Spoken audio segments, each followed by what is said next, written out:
میرے عزیزو، زبور کی کتاب میں بادشاہ کا لقب اکثر خدا کے لیے استعمال ہوتا ہے۔ بحیثیت بادشاہ، اسرائیل کا خدا ساری کائنات پر حکمرانی کرتا ہے جسے اس نے خلق کیا ہے۔ زمین پر خداوند خدا ساری قوموں پر حکمرانی کرتا ہے اور اس نے اسرائیل کو اپنی خادم قوم ہونے کو چن لیا ہے۔ خدا کو انصاف سے لگاؤ ہے اور انہیں اس لگاؤ کو پورا کرنا ہے۔ مزید برآں انہیں خدا کے جلال کو جو ان پر چمکتا ہے منعکس کرتا ہے۔ اسرائیل کے بادشاہ اس لیے چنے جاتے تھے کہ زمین پر خدا کے شاہی نمائندے ہوں۔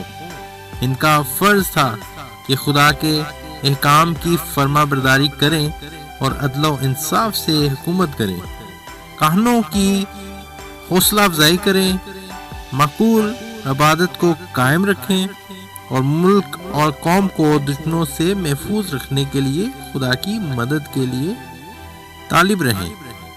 خدا کے بادشاہ ہونے پر خاص خوشی اور شادمانی کا اظہار کیا گیا ہے۔ پریز دی لارڈ، ہاللیلویہ، گاڈ بلیس یو۔